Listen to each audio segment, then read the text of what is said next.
Thank you very much for coming to the Swansea South Wales Equality Group election debate. I'd just like to introduce the panel who have very kindly come tonight. It's Sam Bennett from the Liberal Democrats, Chris Evans from the Green Party, Cameron Edwards from the Brexit Party, Geraint Havard from Plaid Cymru, and Debbie Wilcox from the Labour Party as well. And just before we have a debate, I would like to introduce you to Gideon Calder, who's going to talk a little bit about the Equality Group. Thank you very much, Danielle. I've never actually had the pleasure of speaking to a microphone which isn't for you, but it's only for the video. In any case, I hope it's working. How can we tell? I don't know.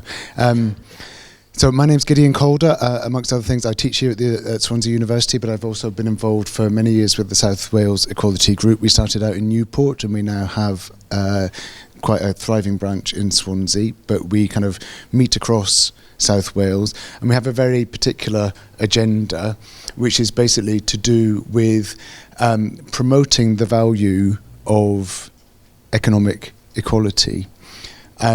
Much of the time when people think about inequality, they think about it in a different kind of way. So they think about things like discrimination, they think about lack of access or social inclusion for some kind of groups. We sympathise with much of that, but our particular point is that at the root of many other issues of social concern is the gap between those who have more and those who have less, just in income terms. We are not a party political organisation, hence organising events like this. It's really part of our point that we want to involve all parties and others in this kind of focus. And our chief point about inequality is that really it is all of our business. In other words, it affects everybody regardless of where they come on the social ladder and regardless of their views about many other things. So, thank you. Why does all this matter? It matters in many ways, especially in Britain. You might think that inequality is a global issue. Our focus tends to be more local. So we are bothered about the fact that the UK is the fifth most unequal country in Europe. We're bothered about the fact that poverty in Britain, if anything, is going up and has been for several years. We're especially concerned about the fact that nearly 1 in 3 children live in poverty, and about the rising use of food banks in Swansea. We know that in the summer holidays, the food bank in Swansea East regularly runs out of supplies, often only a week or two into the summer holidays.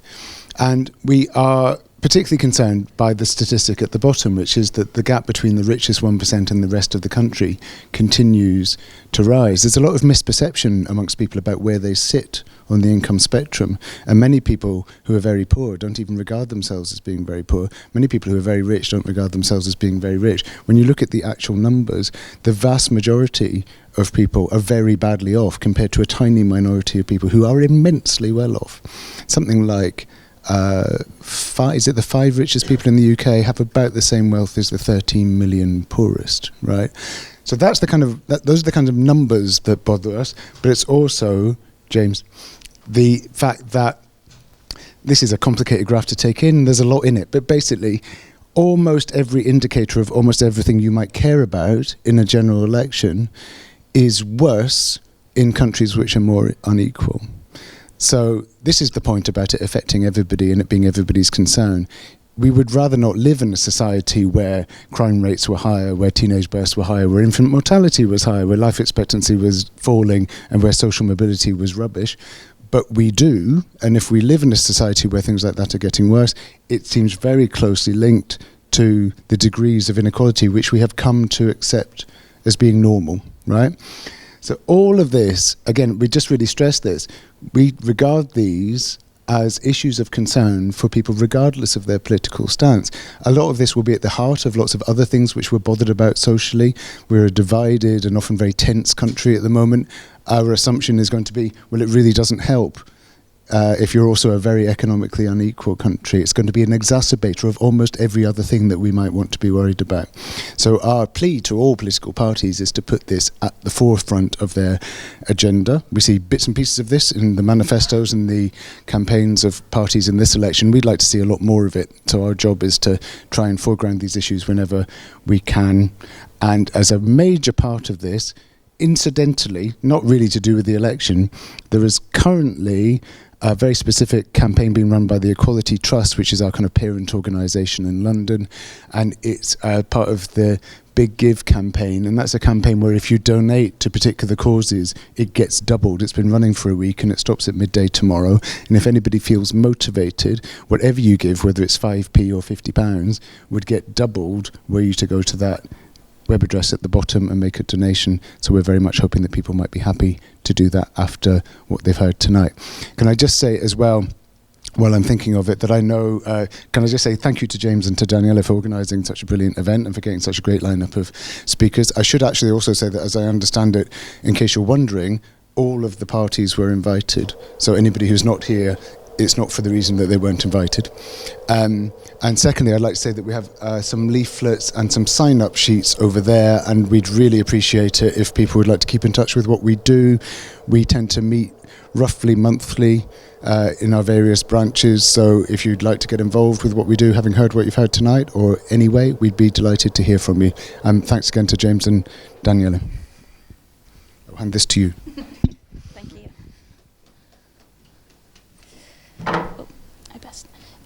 So the first question that we've asked all members of the panel to prepare is looking at how each of the party policies will address socio-economic inequalities. So what I'll do is give everybody 3 minutes. I'll let you know when a minute is up and then 15 seconds are to go, so you have enough time to finish your point, just so that everybody gets a fair kind of hearing out. And then what we'll do is ask some more questions that have been submitted to us, and then we'll open it out to the audience, hopefully, if we've got time. Would you like to start from that end, if that's okay? Whenever you're ready. I didn't realise Gideon was going to be here tonight, so I need to declare an interest. I know Gideon because I was the leader of Newport City Council until 2 weeks ago, and Gideon will concur that we still are the only council in Wales to establish a fairness commission, and Gideon, I'm not quite sure is it chair or... Yeah, you absolutely chair that for us, so just in case anyone thinks it's rigged, I have no idea you could be here, but I'm delighted that... We are also fully independent of the council. Yes, fully independent, but you check and double check what we do, and and keep us real, and it's very important, and I would encourage all councils actually to establish a fairness commission. They're much more prevalent in England, but we're the only one in Wales, so there we are. Anyway, I've got that out of the way. You can start timing me when you like. Thank you. If you don't mind using that. Okay, so noswaith chi gyd. Good evening, everyone. It is absolutely a pleasure to be here tonight, just 3 days before the general election. So across South Wales, across Swansea and Gower, our Welsh Labour candidates are out knocking doors, pounding the streets as we speak. So I'm delighted that I've been asked to come here this evening to talk a little bit about what we, Welsh Labour, the Party of Equality, are doing and will continue to do to improve the lives of people right across Wales and indeed the UK. So we in Welsh Labour are committed to achieving a world free from all forms of bigotry and discrimination, whether it's campaigning on the streets or passing legislation in government. Labour is the only party to consistently stand up for women, disabled people, people from ethnic minority backgrounds and LGBT plus communities. And I tick quite a few of those boxes. So I'm proud to see how bold and radical Welsh Labour's manifesto is at this election. There are too many policies to name in just 3 minutes, but in order to do much to address the gross imbalances we see across too many aspects of our society at the moment, let me give you a flavour of some of the things that a UK Labour government would do in conjunction with Welsh Labour. So we'll deliver gender pay equality by making the state responsible for enforcing equal pay legislation for the first time ever. We'll extend the gender pay gap reporting to include the BME communities to finally deliver race equality in the workplace. We'll revolutionise parents' rights by increasing paid maternity leave from 9 to 12 months, and we'll double paternity leave to 4 weeks. We'll require all employers to have flexible working policies and, crucially, provide extra protection for those going through the menopause. That's another tick. We'll tackle domestic abuse head-on, following the lead set by the Welsh Labour government in introducing the Violence Against Women, Domestic Abuse and Sexual Violence Wales Act. It's the only law of its kind in Europe to include a specific focus on women. And in the workplace, at home and out in our communities, we will rid this society of the scourge once and for all. We'll implement the recommendations of the Lamy Review so that people of BME backgrounds are no longer discriminated against in our justice system, and we'll strengthen protections for religious groups by changing the law to make it a specific offence to attack a place of worship. We'll extend the Welsh Labour government's championing the social model of disability rights across government to the whole of the UK. We'll end disability discrimination and update the Equality Act to introduce new specific duties, including disability leave, paid and recorded separately from sick leave. We'll put LGBT plus equality at the heart of everything we do in government, and that means taking steps to safeguard LGBT plus rights inside or outside of the EU, such as retaining and promoting the Human Rights Act, and that is just for starters. Our Welsh Labour government has led the way in furthering equality over the last 20 years, and with your support, on Thursday the 12th of December, we'll finish the job we started. Diolch yn fawr.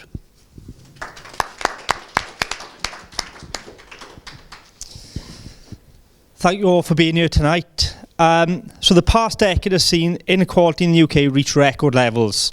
Austerity has seen a period of reverse Robin Hood politics, a policy that has made sense only to the economically illiterate, enacted by the Tories, backed up by the Lib Dems, and mirrored by Labour in their manifesto of 2009.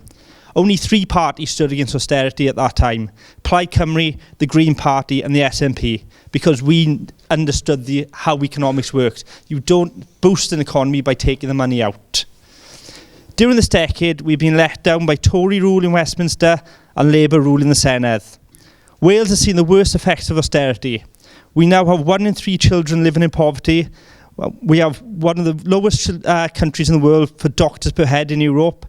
£324 per pupil is spent less in schools now than back in 2009. And homelessness in Wales is up 63% in this time. And Labour talk a good game when it comes to homelessness, but I've been on the streets every Sunday with Plaid Cymru, helping with a soup run to support the homeless. And what we see on the streets is people being told by the council that they need to get off our streets rather than getting the help to get from the streets. And that, to me, is sickening. Plaid Cymru is passionate about ending inequality. We want to introduce a guaranteed payment of £35 a week for each child in low-income families, so they don't have to choose, parents don't have to choose between school uniforms or food for their kids. We want to increase funding for schools so that we give every children the opportunity for a positive future. Inequality is not just limited to socio-economic issues either. We have plans to tackle much of these. For example, mental health. We want to see an increase in priority for mental health. We'll increase the mental health budget by 5% per annum for an entire decade. The standard of living across the board has got worse. Both Labour and the Conservatives are promising the world in this election, despite not delivering over the past decade. It's time we say to the 2 big parties that enough is enough. We need change for this country, and Plaid Cymru, the only party that offers this positive change. Thank you. Hi, I'm Cameron Edwards. I'm from Newport West, standing for the Brexit Party, and I appreciate all you guys coming here today. I'd just like to say that a lot of social economic inequalities come from redistribution of wealth. As we've heard before, the top 1% own an outstanding amount of wealth compared to the rest of the population.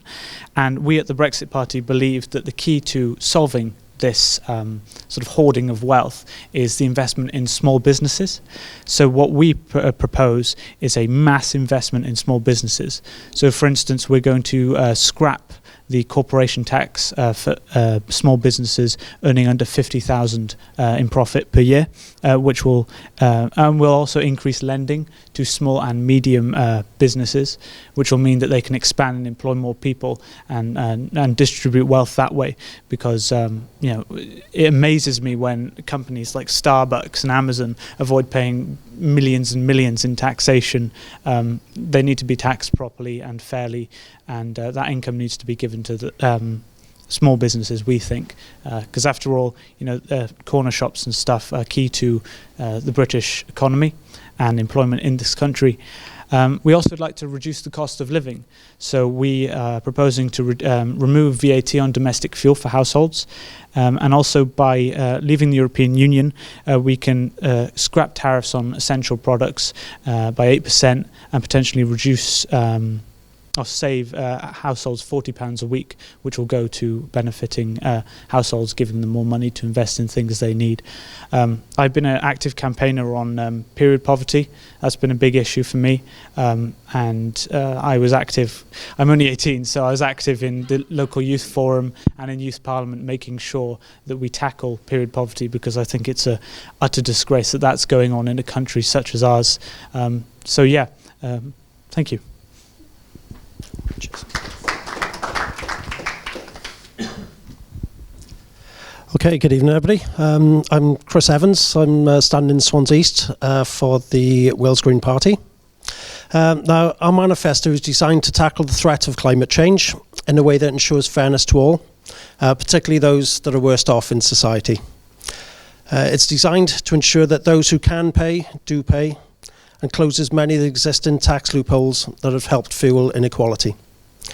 We're the only party that understands the need to move away from growth-based economics to a more fair and sustainable method of social organisation. We're talking about a root and branch change of the entire way we run the country, how we measure success, and moving from things like GDP, which is just a measure of how well rich people do, and looking at things like measuring happiness within families and other measures. Since 2008, when neoliberal economics failed, we've pretty much had a zombie economy, where the rich have plundered the country's assets at the expense of the poor under the guise of austerity. There's a fundamental link between growth-based economics and climate catastrophe. So by finding an alternative, we can deal with both threats at one time. The Green Party's championed universal basic income since before it was popular, and are the only party to take in the threat of a post-jobs economy seriously. As more and more jobs become automated, leading to less opportunities for good jobs, UBI will play a massive role in the future sustainability of people's lives, both economically and environmentally. The Green Quality of Life Guarantee is pretty much a breath of fresh air in modern politics, and includes real progressive policies to ensure socio-economic equality and fairness throughout society and beyond. This is anything from creating a new ethical foreign trade policy, which moves away from predatory exploitation of the majority world, things like replacing, prevent and ending the hostile environment, a new humane immigration system not based on the ability to pay your way in, retaining the Human Rights Act, making misogyny a hate crime, proper regulation of the press, ensuring social media platforms are accountable for online harms, free eco-sanitary products in schools, ending the war on drugs, a legal right for independent living for disabled people, and fully embedding the UN Convention on the Rights of Persons with Disabilities into UK law. Thank you very much.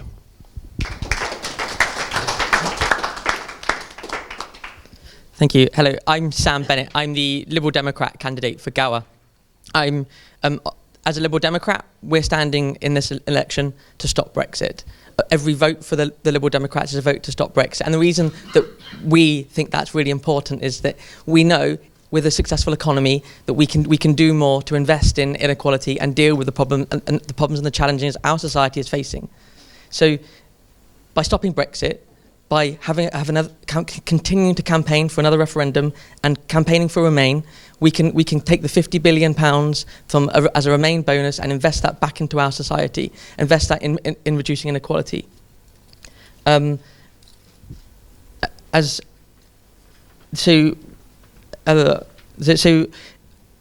at the same time, we recognise that, like the Green Party, that the real challenges that we face are on climate change as well. So we have to deal with climate change as well, but we can deal with both of those at the same time. So one of the key pledges the Liberal Democrats are standing on in this election is to invest £6 billion a year to reduce emissions of our housing market. So 155,000 people live in fuel poverty in Wales. That's 2.5 million people in the UK. So we'd aim to end fuel poverty by 2025, so that people don't have to choose between heating and eating. They can fuel their homes. And we'd want to see all new homes by 2025 to be zero carbon as well, so that we're not just investing in the current stock, but all the new stock that's coming out, that people, no matter their income, can afford to heat their homes. I'm really proud in Wales that we've got a Welsh Liberal Democrat running the education service. Kirsty Williams is delivering on education, and the Liberal Democrats are campaigning for a 10k skills wallet across the UK, so that people can have lifelong education. And we'd want to see that money that was that a UK Liberal Democrat government would invest in the skills wallet to be for the Welsh government to invest that money as well. And with the Welsh Liberal Democrat running education, we can make sure that there is access to education for throughout people's lives. And in healthcare, we have been long advocates in Wales of making sure that the health and the health illnesses are treated the same as mental health illnesses as well, so that we can invest in those challenges within the NHS as well.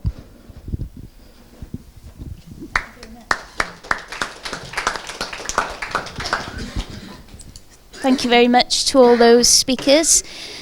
So we've had a few questions submitted.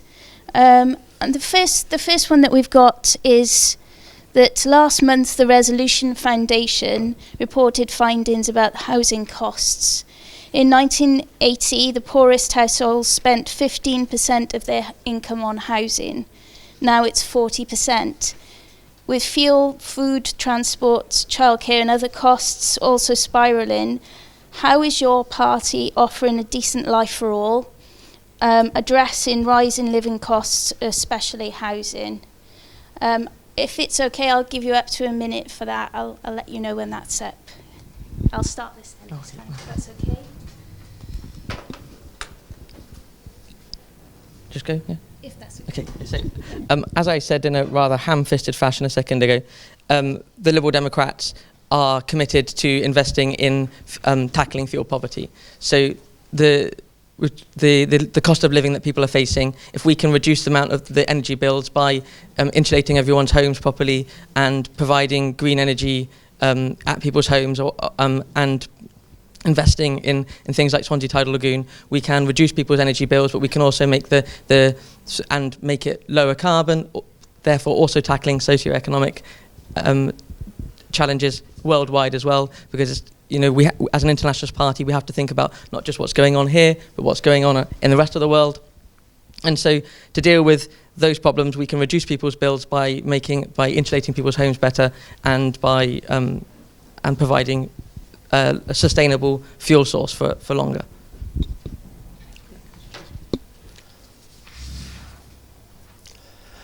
Hi, so at the Green Party, one of the many things in the manifesto is the rollout of renewable technologies into the existing housing stock, as well as new stock. That includes replacing old gas boilers with new renewables. But we've also got an entire section on the rights of renters. People who rent tend to be at the lower end of the socio-economic scale. So what we want to do is ensure that all rental properties must be A-rated for energy efficiency by 2030. This will help reduce people's energy outgoings. We also want rent controls and private tenancies. So we're not going to see massive increases in rental costs for people at the lower end of the income scale. We also want to end no-fault evictions. And we also want to give communities the chance to buy land and set up community-led housing initiatives. And finally, a full charter of rights for renters. Thanks. Thanks. Well, at the Brexit Party, we've already promised to cut VAT on domestic fuel, which will save quite a substantial sum of money for households every year. Also, by scrapping the tariffs on imports from outside the EU, we can save households about £40 a week, which is a significant amount of money over a year-long period. But in terms of housing, we want to build more houses, and by doing that we've got numerous policies such as simplify the planning consent laws for building on brownfield sites. That's one of the key policies, making it easier to build houses, and making it easier for councils to borrow money from central government to build council homes. That's another important aspect of our policy regarding housing. Thank you. So we know that in Wales we've got a particular issue when it comes to renters, where 37% of private renters earn less than £15,000 a year. So we'd like to introduce a new tax credit of up to £25 a week for householders who pay more than 30% of their wages on rent. We'd also plan on building 20,000 new green social homes. Obviously, the £35 a week payment for families with children in low-income families will also help with that, as well as free early years childcare to help people work as well, to be able to pay their rent, not be stuck having to choose between looking after the kids or working. And finally, we support the comprehensive and detailed plan produced about homelessness from the Charity Crisis, which, if implemented, would end homelessness in the UK. Thank you. Thank you. Well, housing is a devolved matter, so it's an area where the Welsh Labour Manifesto has a distinct approach, and it outlines the actions that the Welsh Labour Government has taken to ensure that people in Wales have good quality homes, including building 20,000 affordable homes during this Assembly term, suspending the right to buy, helping house buyers, banning letting agents' fees, and bringing empty properties back into use. In the last Assembly, 2011 to 2016, the Welsh Labour Government delivered 10,000 affordable new homes. In this Assembly term, Welsh Labour will be delivering double that, 20,000 new affordable homes for people right across Wales. And the majority of these new homes will be social housing for rent. Welsh Labour has ended the right to buy, has lifted the cap on local authority borrowing, has enabled local authorities to once again build council houses, and is working with local authorities to make this substantial programme work over the next few years. Welsh Labour is spending £90 million on an innovative housing programme, which is developing new ways of building homes. And Welsh Labour, as I said, has banned letting fees, and they've passed the renting homes fees Wales bill in March of this year. And also Welsh Labour have introduced Rent Smart Wales, so all private property in Wales and landlords must be placed on a central register. In addition, self-managing landlords and agents who let and manage people must be trained in their rights and responsibilities. I could talk more about homelessness, but I'm sure I'll have an opportunity to do that in a minute. Thank you. Thank you very much. Another question that we've had submitted is, what level of inequality would the candidates find acceptable by 2024? I don't know how long this one is going to take. I'll start this end again. That's an interesting question. I don't think any inequality is acceptable, but I think that we have to think about how we structure our economy in order the challenge of the inequality is the yawning gap that we've got, and I think that is what we have to do. Is Vince Cable spent a lot of time talking about how we need to cap the earnings of the top of people in businesses, and or at least tag it to the bottom earners of those businesses as well. So I think, I mean, I don't know if you want a direct number. I can't.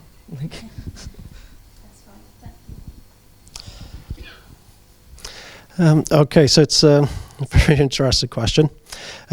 So one of the things that we do have in our manifesto is to bring in the 10 times rule, whereby the person at the very, very top of the company cannot be paid more than 10 times more than the person at the very, very bottom. And that's including bonuses. So, for example, bankers wouldn't be able to be paid ridiculous sums of money. The person at the bottom in the bank, say, for example, they were earning £10,000, then the person at the top could only earn 100,000. If it was up to me, I'd probably halve that, but it's a nice place to start. Thank you.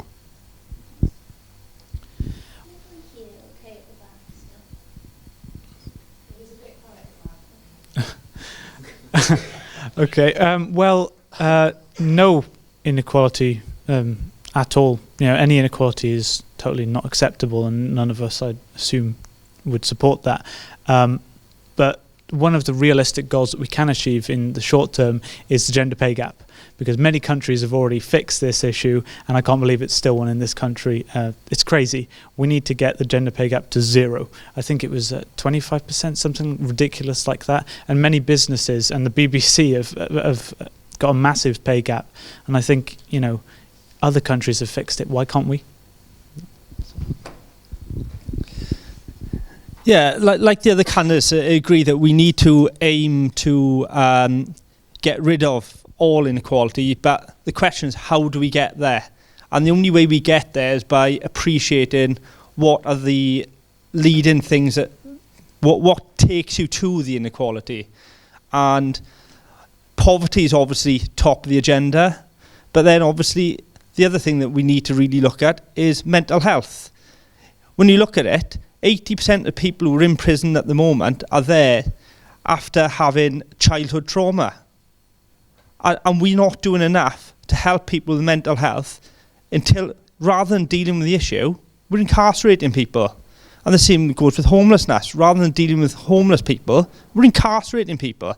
And that's not good enough. Wales has got the highest level of incarceration of any Western country. And it's simply not good enough. So really, we need to get to the bottom of poverty. We need to get to the bottom of the mental health issues. And as the Brexit Party candidate here said about the gender pay gap, we need to be honest about what is the reason for the gender pay gap. And that is, once people women have babies, they're left behind. And we've got to make sure that's not allowed to happen. Thank you. Thanks. I've spent the whole of my working life working against inequalities, firstly as a teacher and then secondly as a local government politician. Now this election will stand as a moment of profound and lasting change. It's going to be a time for us when our nation, when our economy, when our public services and when our planet sets out on a different course. And as we stand here today, it's for us to decide what that change looks like. And for me, that change is forward with a UK Labour government working with a Welsh Labour government. So we need new and urgent investment in our public services. We need real change to tackle the climate emergency and stronger rights for working people and working communities, or continuing to go backwards with the Tory government in Westminster through a hard Brexit, a smaller economy, an NHS fire sale to Donald Trump, and through the relentless, merciless, pitiless onward march of austerity, a destructive policies of a UK Conservative government where everyone is unequal except those very, very top rich people. It's just left our communities damaged, and our economy is one of the most unequal in Europe, and we're ill prepared for the climate emergency we now face. So a UK Labour government for the many, or a Tory government for the few.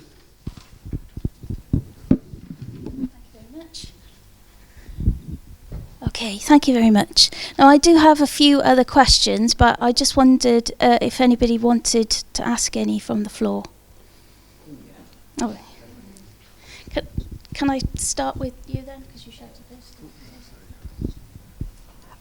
I'm intrigued by the the Labour representative on the panel who says that by the end of the current Assembly term, they're going to build 20,000 affordable houses in Wales. So according to the figures I've got, you built less than 60 in the last 12 months. So how the devil are you going to build 20,000 in 18 months?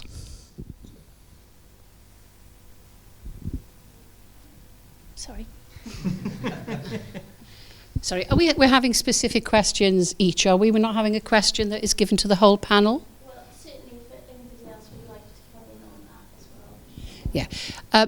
My simple answer is it's Welsh Labour Party policy. It's in the manifesto, and one of the Assembly members for this area is the Government Minister, Julie James, the Assembly member for Swansea East. Swansea West, sorry. I knew I'd say the wrong one.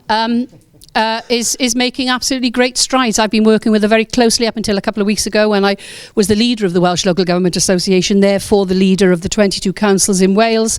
And I have every confidence that the plans that Julie James is putting into action with taking the right to buy out and taking the cap off local authority housing, I am absolutely convinced that that policy would not be written down if it was not acceptable. You can't trust Labour. You know, they promised to build the M4 relief road. They promised to build these houses. How are they going to do that? You know, they wasted 44 million on a relief road that never happened, which was in their manifesto promise. They promised to respect the referendum result in 2017. They changed that promise. You can't trust them. Does anyone have any related comment relating to the housing that you would like to add to? No? Okay. Would you like to? Sorry. No? Okay. Sorry. I have a short, succinct question that is applicable to all the members of the panel.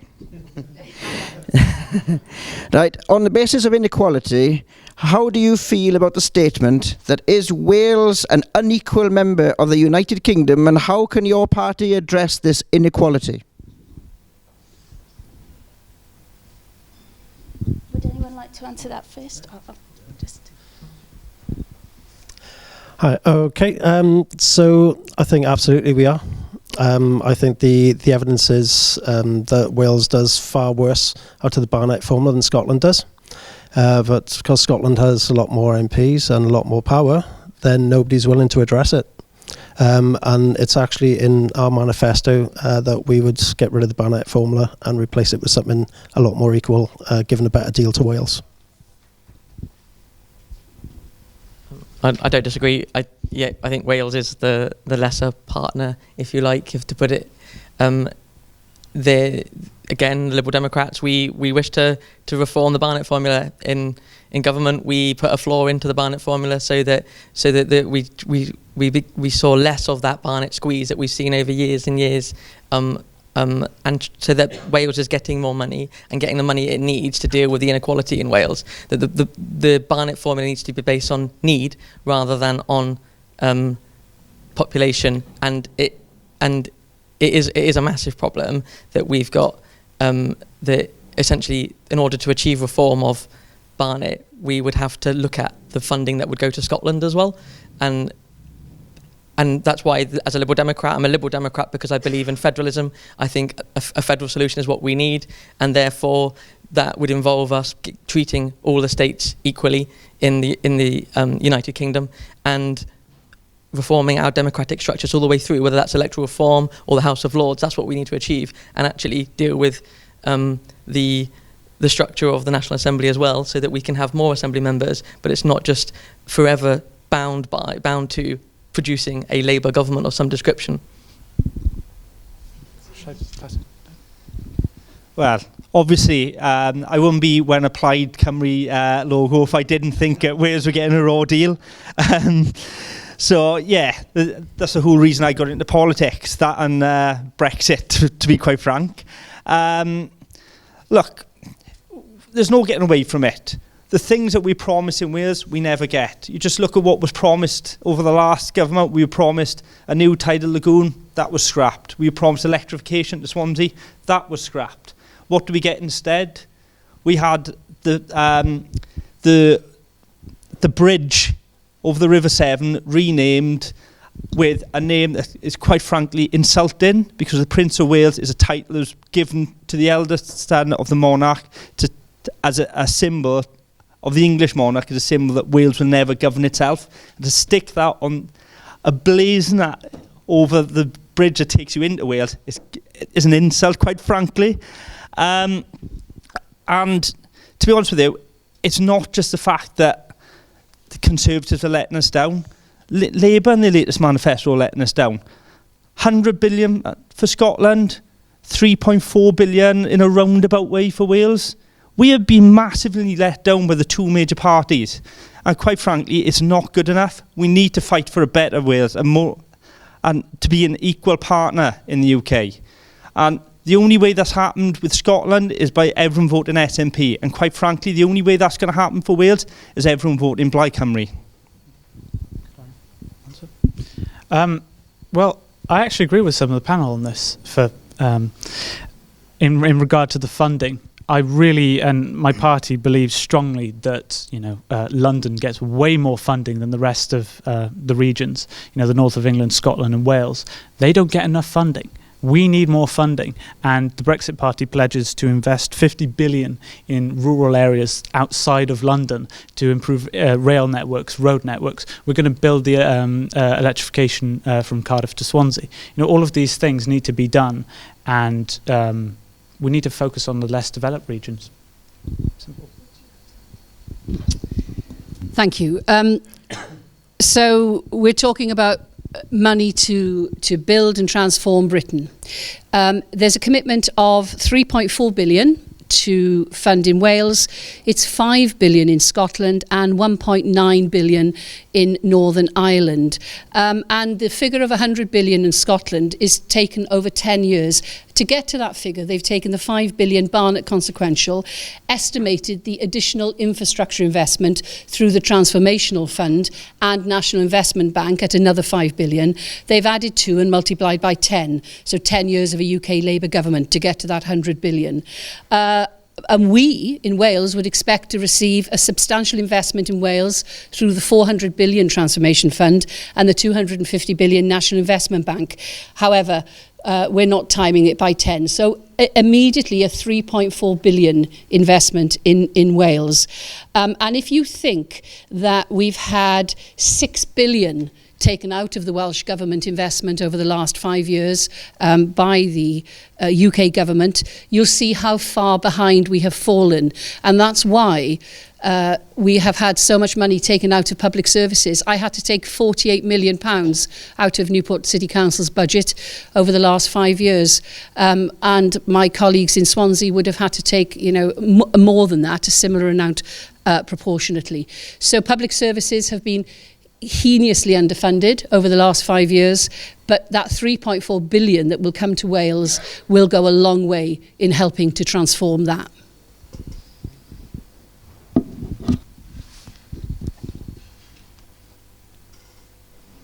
Yeah, did you have a question? Yeah, I thought the question on housing hadn't been answered satisfactorily. There's energy inequality. I have 2 children living in London. One lives in a totally insulated house, which is fantastic, and newly built by Barnet Council, I think, North London. My daughter lives in Tottenham, and it's privately owned. They both pay about an equal amount of rent, but her property is not heated, and because she's paid less, the people who are there cannot heat that house. So, if we're going to build more houses, we need to absolutely make sure that they're insulated appropriately. Now, I know Swansea Council has been building houses to very good standards. I've forgotten what the name of the house is. Hoff House, is it? That's it, yeah. I've actually visited one up in Stormy Down, and yes, they can be built cheaply and effectively. So I know this has started, but it has to spread really throughout the UK, that any properties being made, whether it's public or private, should be properly insulated so that we save on fuel. We don't need regressive taxations like the gentleman in the centre is pointing out, reducing fuel duty and things like that, that's regressive. We need progressive policies such as making sure that houses are properly insulated. And I just wondered where you'd get the money for doing that. Thanks. It's a very good question. Obviously, there's more to the housing issue than just the cost of the housing. As you pointed out, there is the fuel costs. And I think one of the places we need to look at as a starting point is Swansea. And right here, or should I say, the other campus, the other side of Swansea, because they've got this fantastic project called Buildings as Power Stations, where they've managed to come up with the technology by painting photovoltaic paint onto your house, where it produces more electricity than it consumes from the grid. Not just that, if you couple that then with geothermal technologies, these 20,000 green new social homes that we want to build in Wales, you'll actually be essentially, you should be being paid for the energy you're putting into the grid rather than what you're taking out. You won't need to actually pay because your heating is taken care of by the way the house is built, and so is your electricity. We just need to reform the building regulations. That takes care of the new housing stock, and I believe that that is the way that all new housing stock should be built. And that would be a big boon to the local economy as well, because that is a project that would really support the Tata Steelworks. But yeah, you're right, we need to look at the existing housing stock as well and see what we can do to help retrofit them so that they are producing their own electricity, they're producing their own heating, because it can be done, rather than at the moment, the biggest issue we've got is we are getting a lot of our heating is essentially gas central heating. And the problem with gas central heating is we're dependent on Russia. If Russia turns the tap off, then we're all in for a cold winter, which isn't great, is it? We need to get away from having that dependency on other countries, and the more we can do everything within our own house, within the building regulations, the less we have to worry about the energy issue. Thank you. Thank you for the question. It's really spot on in terms of how we have to think innovatively. And the Welsh Labour government 2 years ago, following the Farmer report, I believe it was, they developed the Innovative Housing Programme into the construction industry, that the construction sector must modernise or die. It's got to be, there was a report, I think, more better. So this is about a scheme seeking to support innovation in a broad context, covering construction techniques and delivery pathways and housing types across all tenures, and indeed eco-housing within that. So it's about delivering affordable housing. Obviously, we haven't mentioned the Wellbeing and Future Generations Act, but everything now aligns with that. And it's about addressing cost and value in new homes, but also making them ecologically sound, because energy is a huge cost. And you're absolutely right. And what a great example. Two parts of North London, one over that side, one over that side, and yet they're so different in terms of cost of energy. And we must address that in our new home building. And I believe Swansea Council is doing that. I ask a quick question based on the Wellbeing and Future Generations Act. In theory, it's a fantastic bit of legislation, but what is being done to make sure that it's actually being enacted? Because we're having issues where I campaigned to stop a local waste incinerator being built in Llansamlet. I led the campaign for that. From what I could see within the planning regulations, every single aspect of that was against the Future Generations and Wellbeing Act. And when it was brought up to Julie James, the local AM, she said, I don't want to know. And ultimately... The rest of the panel, just to finish answering the question as well. And then I just wanted to just pick up on that point, is how do we make sure that act is actually adhered to and it does what it's set out to do? It's a slightly different answer. Yeah. Would anyone else like... Okay, okay. Sorry, thank you. So, as I said, we want to invest in the housing stock, so we want to get to a net zero emissions by 2021, and as someone mentioned in the audience, passive house, that we want that to those standards to rise to passive house by 2025. So that's for all new homes. We want to increase the minimum energy standards of privately rented homes, which I suppose deals with what the gentleman in the audience was mentioning, and give free retrofits to low-income households as well, so that we reduce their bills, but by reducing the bills, we reduce the emissions as well. So I think that's quite comprehensive on what the Liberal Democrats wish to do on that issue. Okay. So passive house, retrofitting, insulating homes are all in the Green Party manifesto. So the way that we're going to pay for it, which was also part of the question that everybody's ignored so far, we'd be paying it via a carbon tax. So the carbon tax is there to ensure that coal, oil and gas all become obsolete within 10 years, because it's the only way that we're going to deal with a climate catastrophe. While that's progressively rising, what we'll be doing is going through every single home in the UK, replacing the old gas boilers and giving people renewable sources of energy, so they can actually create their own energy and not have to worry about the bills, because they'll actually be getting money back out of the grid. Thank you. Carbon tax will cover it. Yeah, but how will it be wind energy? 70% is going to be wind, and the rest will be a mix of solar, geothermal, hydro, tidal. Well, it'll be the best technology for that property, because solar doesn't work in every single property. Wind works better, and some geothermal work better in others, so it'd be the best fit for a certain community. So all of those technologies will be fed into a grid? Yeah, there's a couple of ways you can do it. There's things called district heating networks, and there's also central grid. There's other technologies out there, but I think we're stuck for... yeah, we're stuck for time. Okay.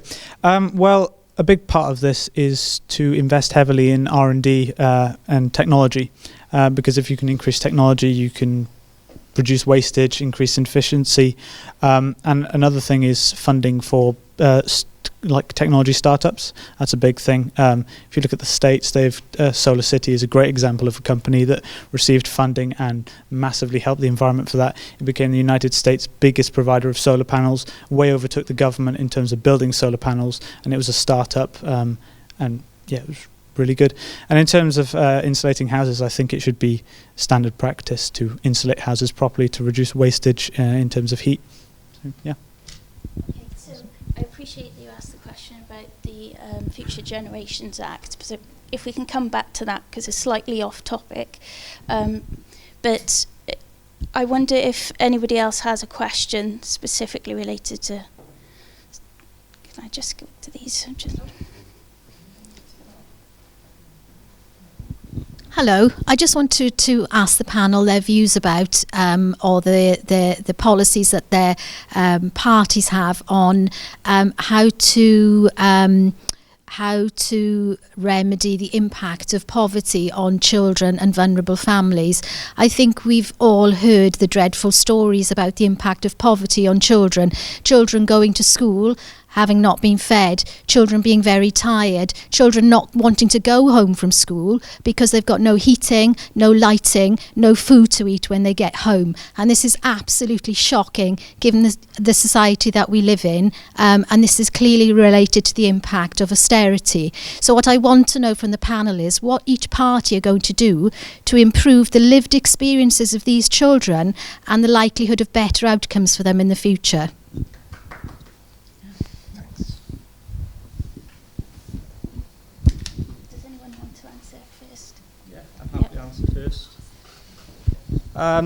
As I've already mentioned, it's Plaid Cymru policy that for every family, every low-income family, they will receive a benefit of £35 per week per child.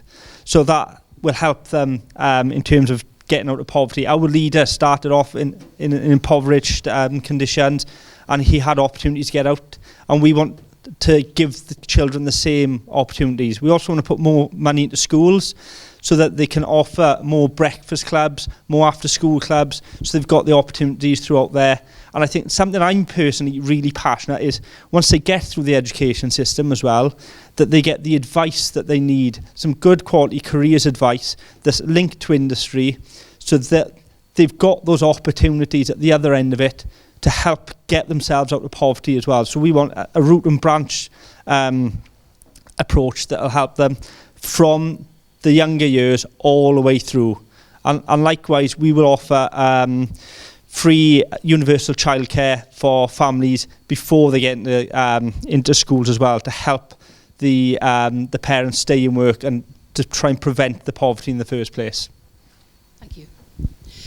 Look, I was a teacher for 35 years. Okay, the first 18 years of my career was under the Thatcher Tory government, and I remember working in a classroom with one set of textbooks between 4 classes at O-level as it was then, leaking roofs, no facilities whatsoever. Then we had 10 years of a Labour government where suddenly we had investment in our schools, in our public services. Now, what we've had now with this 10 years of austerity is absolutely shocking. We need to end universal credit. We need to end in-work poverty. We need to end the disaster of Food Bank Britain. And we need to plough that money into the public realm and into our public services and make the 5th richest country a place acceptable for all, and particularly for our children and young people. I've invested hugely in them all my life, and to see the way in which, as you rightly said, children don't want to go home to cold, damp houses where there is very little food on the table because of the poverty that they have, is absolutely and utterly unacceptable in 2019. It's always been unacceptable, and it's more than unacceptable now. And I want a Labour government in Westminster for the many, not for the few.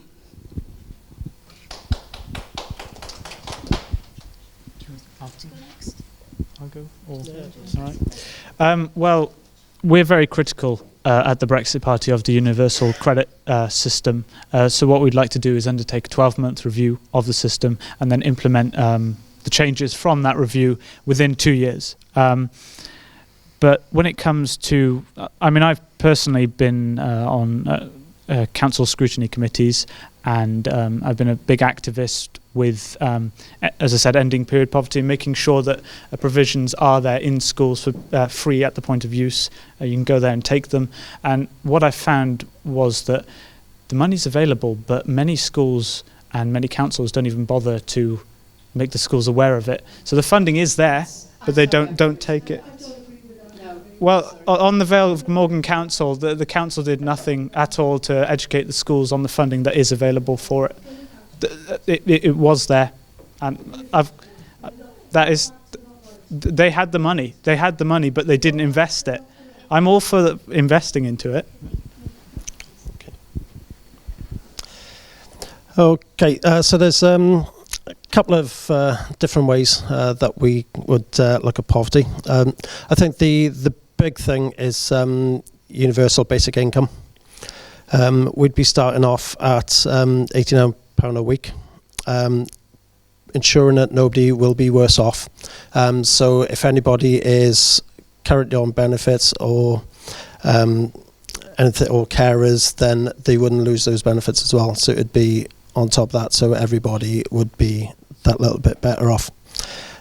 We'd also be looking at people in work, in, for example, gig workers. They would get the same in-work rights as everybody else.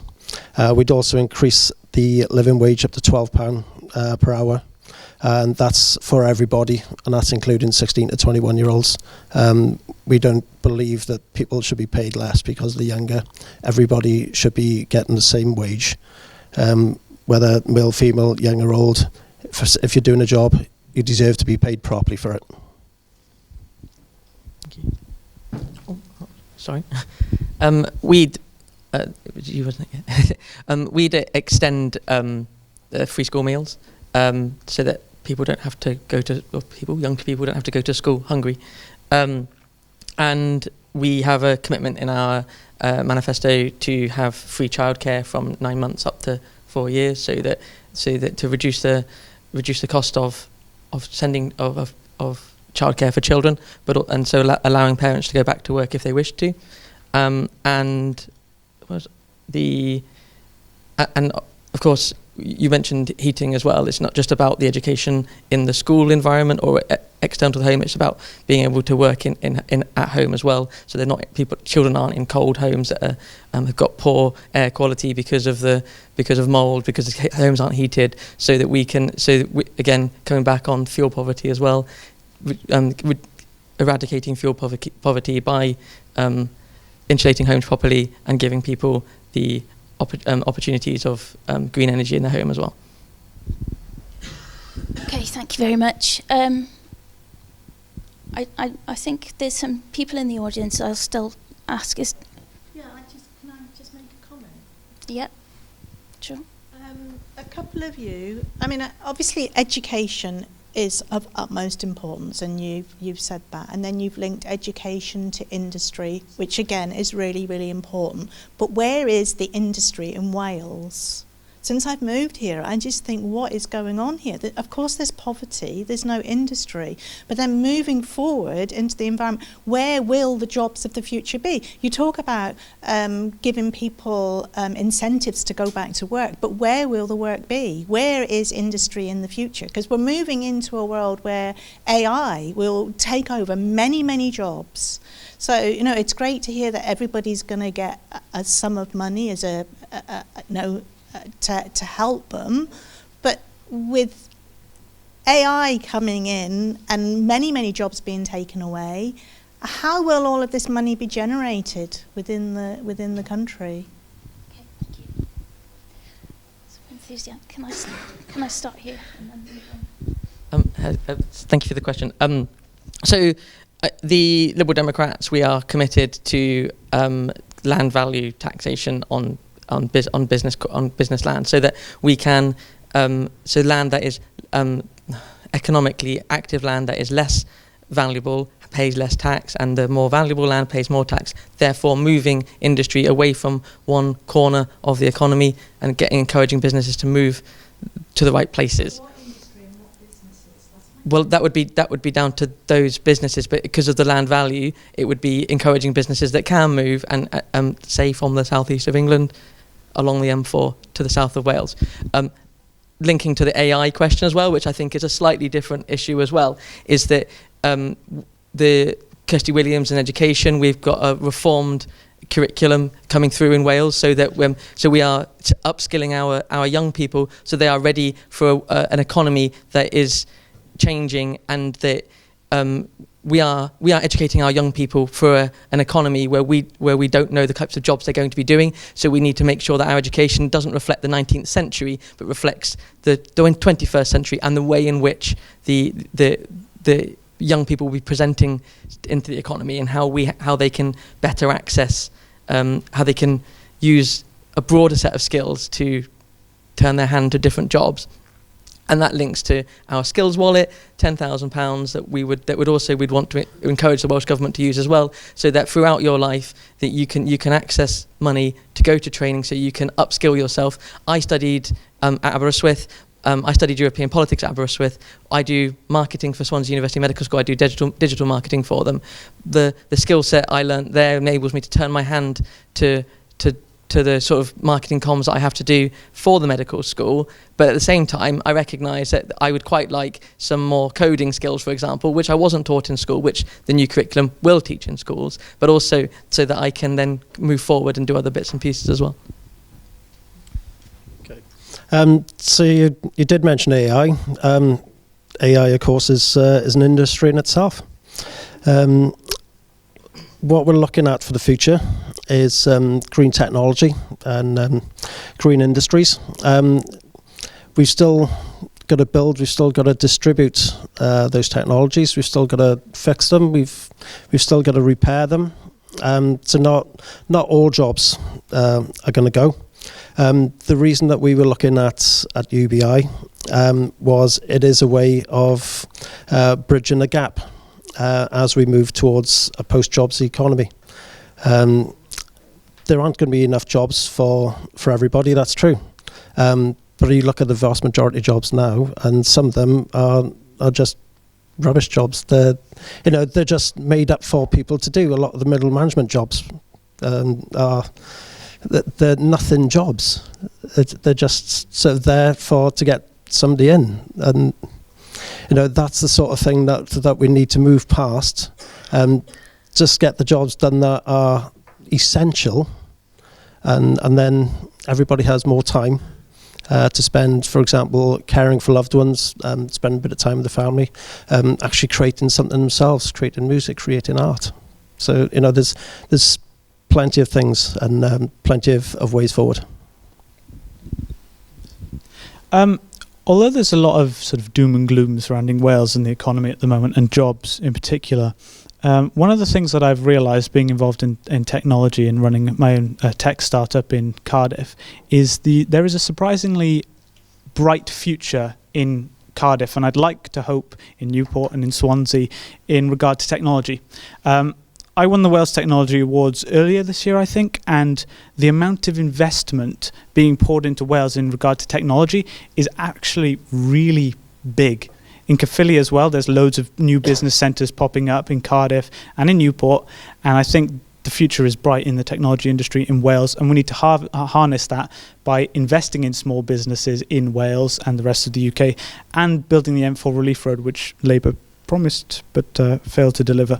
So I think that's really important. Infrastructure and investment and technology. I share your concerns when it comes to where people are going to work.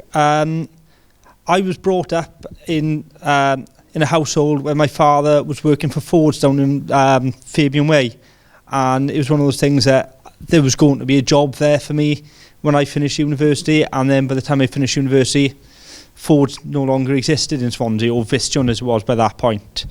I knew lots of Swansea University students who loved Swansea, very bright people, but had no choice but to move away because the jobs weren't here.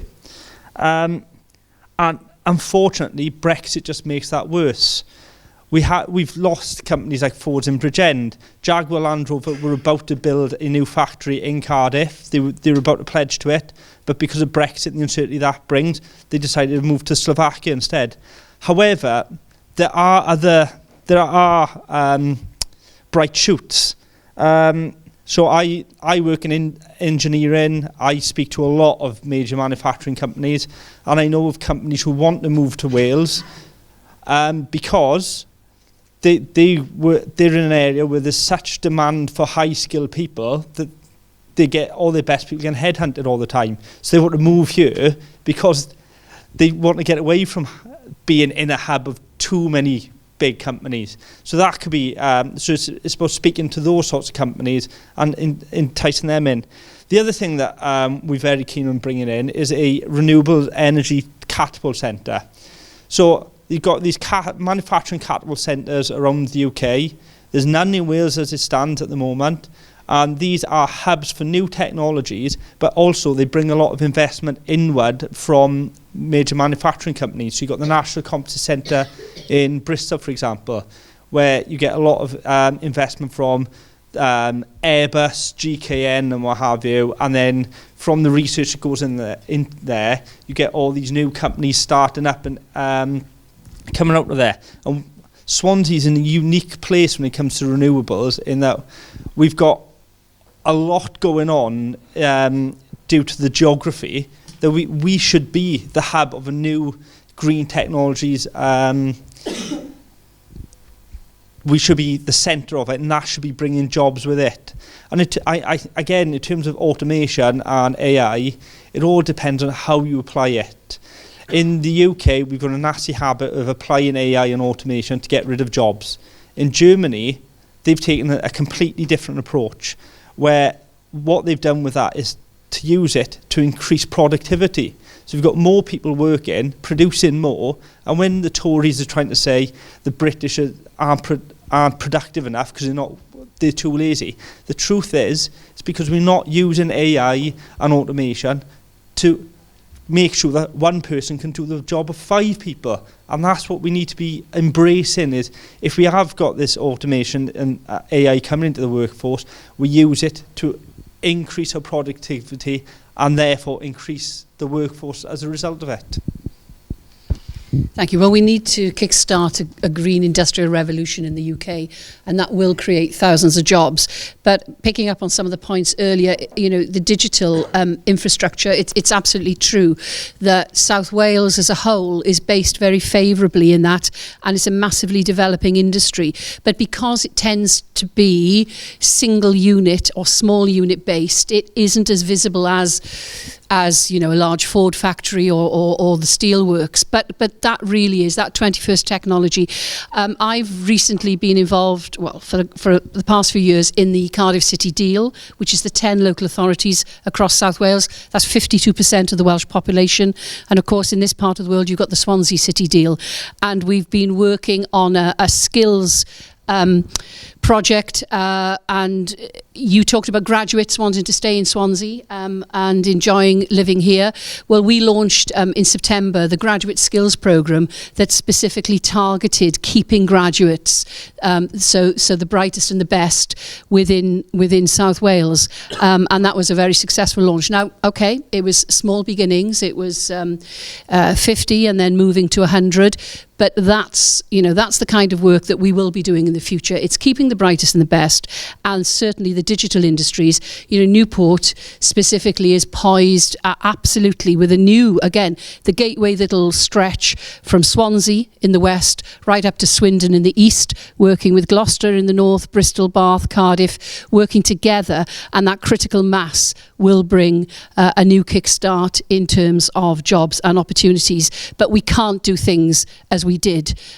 You know, the world has changed forever, I'm afraid.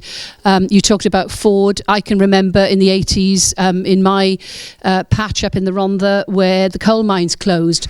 Those communities have never really regenerated in that time. So let's hope now that these new industries can help in areas like that have felt left behind, which I think is a facet of how we got to the 48-52 Leave vote, people feeling left behind.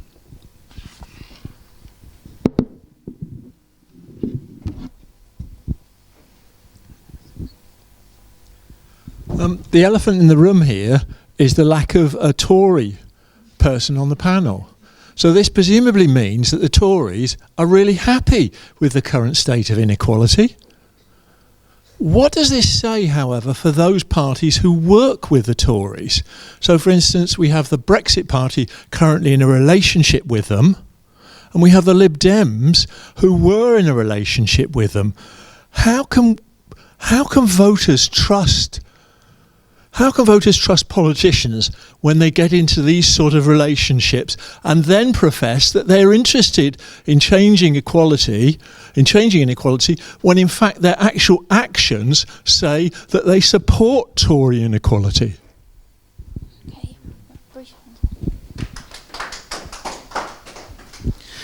In regards to our links with the Conservative Party, we stood down those candidates to get Brexit through. That's the only reason. That's the only link we have to the Conservative Party. They say they support Brexit, and we do too, and we're the only party on this panel that supports that Leave vote. That's the only link with them. We've ruled out a coalition with them. I personally think a lot of their policies are disgusting and, promote inequality, to be honest. Because we would split the Leave vote, and then the will of 17.4 million people wouldn't be respected. It's the problem with our system. There's no proportional representation. It has to change, and it hasn't. And we need that change. We wouldn't be in this mess if our constitution was right and we had proportional representation. It's not strictly true that the links with the Brexit Party and the Conservatives end there. A number of your candidates are former Tories. Your leader himself is a former Tory. So there's no getting away from. It's just different shade of blue, quite frankly. You haven't got a manifesto. So how do we know? We've got a people's contract. It's not a manifesto. So I agree with you. I don't see how we can stand against the Tories if you've stood with the Tories. We've always opposed them. We won't go into coalition with them. That's always been a red line for us. And yeah, it's quite frankly, I agree with you. I don't see how you can say on one hand that you're against Tory inequality when you're prepared to prop them up, when you're prepared to support them, when you're prepared to make deals with them that will help them. None of the above. None of the above. We have never, ever countered or contemplated any deal or coalition with the Tories. Thank you.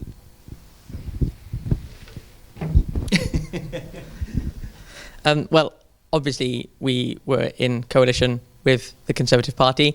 There is no hiding that. I think what we've seen over the last few years is exactly what happens when there isn't a group holding the Conservatives back, and just how extreme the Conservatives can go. And there are lots of mistakes that were made in coalition, and there are lots of things as a social liberal that I am absolutely not proud of in coalition, things that I didn't defend, that I didn't defend and I wouldn't defend. At the time, I worked for Roger Williams MP, who Roger Williams and Mark Williams in Ceredigion and in Brecon and Radnorshire had a outstanding record for rebelling in that coalition. And I am very proud as a Welsh Liberal Democrat to follow in their vein. It's not something that we would do again. We have ruled that out quite clearly, and we've also ruled out working with Labour in Westminster. Incidentally, we quite often get the Tory propping up the Tory government thing come up, obviously, but actually, for those of us who are in Wales, we have a Welsh Liberal Democrat ensuring that we have a Welsh Labour government here in Wales as well. So we are, as a party that believes in electoral reform, we are working with Labour as well to deliver on education and help and make sure that we can deliver progressive policies for people.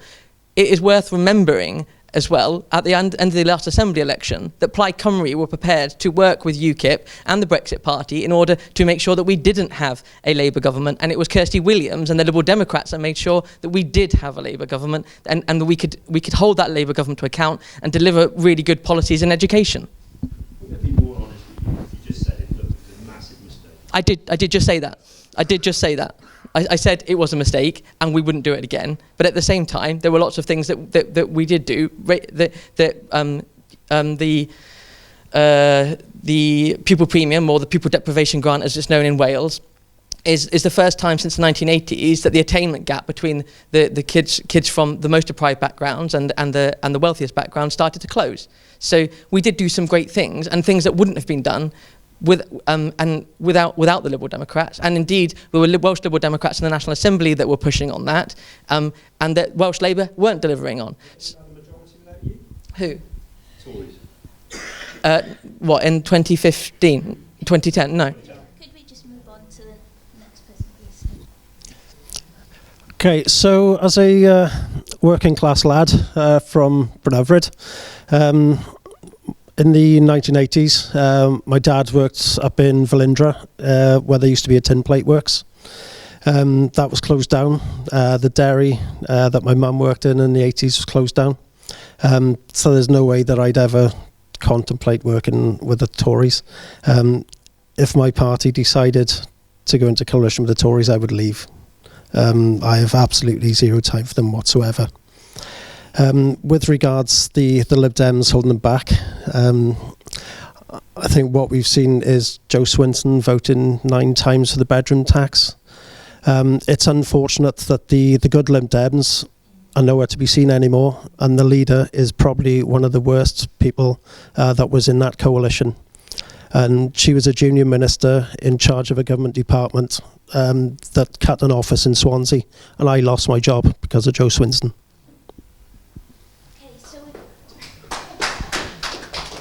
Okay, so I've only got time for one more kind of short question. So this is difficult. Yeah, I think you've been waiting a while.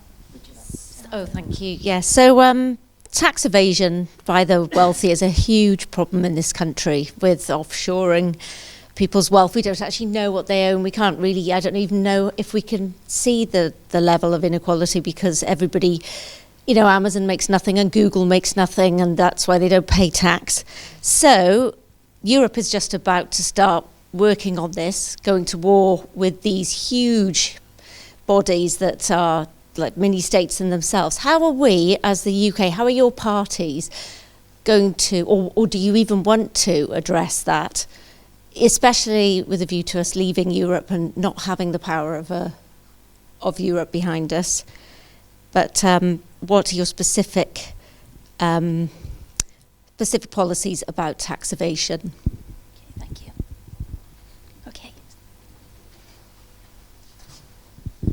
It is funny how we seem to be looking to leave Europe just as they bring the tax avoidance bill in. It's an awful coincidence, that, isn't it? And funny enough, there was no interest in leaving Europe until they were talking about bringing this tax avoidance bill.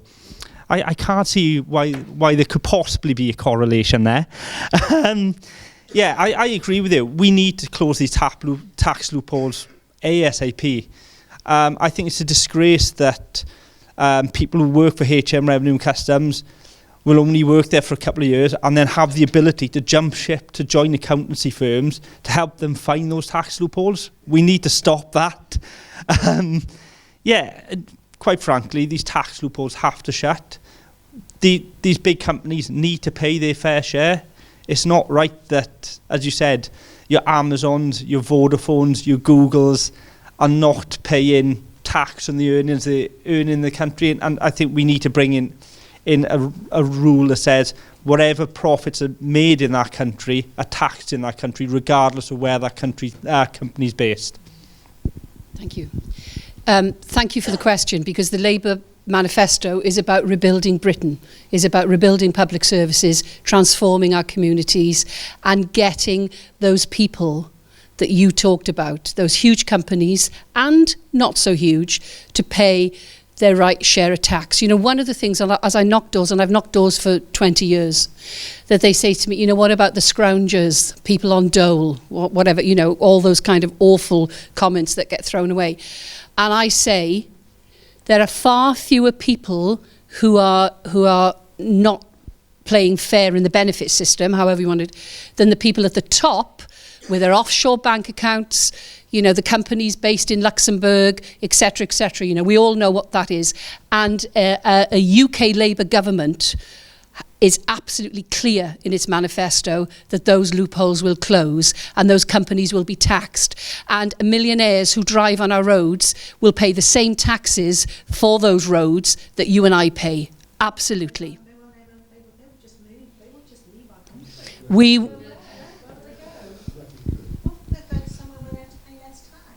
Thank you. Okay. It's a very, very sort of dark void when it comes to taxation. There's so much people can do to avoid tax, and it's really difficult to understand what tax rate is right. There's a thing called Laffer curve, which basically shows the tax and the revenue generated from the tax. And an interesting statistic, in 2010, corporation tax was 28%, and that generated £43.1 billion in revenue. However, in 2018, when it was reduced to 19%, it actually created £57.2 billion. So we've got to get the balance in taxation right. These are official statistics. But that's a separate issue from people actually avoiding tax, because there is nothing stopping people from having offshore bank accounts. However, we need to stop companies like Amazon and Starbucks and all the others from avoiding tax, because at the end of the day, it's us that are feeling the brunt of that. We could fund, you know, a lot of things. You could build roads, fund the NHS with the money that they're basically taking from our country. So yeah, we need to tax them. Okay, so we've got a couple of policies on this. First off is to make HMRC an independent agency. So what that does, it removes the ability of ministers to give sweetheart deals to certain companies, especially certain companies that are giving them backhanders. We'd also look to widen the definition of profit. This would also cover dividends, share buybacks, additions to cash holdings, payments to parent companies, payments to subsidiary companies and other distributed incomes. This then stops a lot of the tax loopholes where accountants tend to shift money from a UK company to their Irish subsidiary or their Swiss parent company, and thus putting it out of reach of the Treasury. We would actually put corporation tax up to 24%, which is the current OECD average. So you're not going to get people or companies moving out to the UK because we're at the sort of average, the median line. So there's nowhere to flee to, because Germany, the US, France, they're all above that level. We'd also look at personal loopholes. So it's things like merging employees at NI, capital gains tax, inheritance tax, dividend tax and income tax into one consolidating income tax, and that would close loopholes and save around about 20 billion. So there's sort of plenty of things that we can do and that we can look at. We've actually got an entire section on tax avoidance in the manifesto, and if you want to check it out, it's available online at our website. Thank you very much. So we'd start with a general anti-tax avoidance rule, so that we can stop people trying to avoid it as much as possible. We can have a digital services tax, so that digital conglomerates are paying what they should be paying, but also working with the OECD so that we can have the tax based on origin and sales and the sales done in a country, so that companies that are paying that are trading internationally are paying the taxes where they're making the sales in the first place.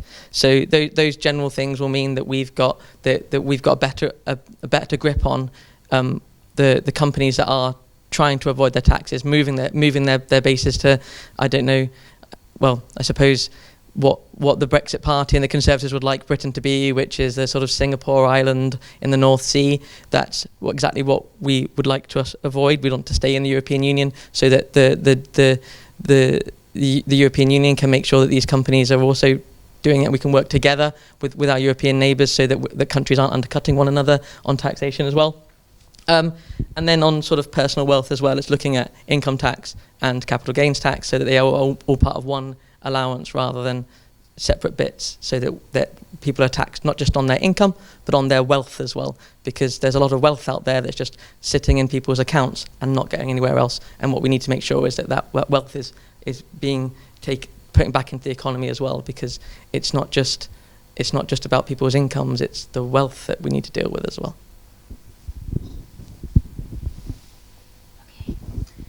Thank you very much. So it's now 8:30, so I think everyone would like to probably get off soon. I'd like to thank the panel very much for all their input.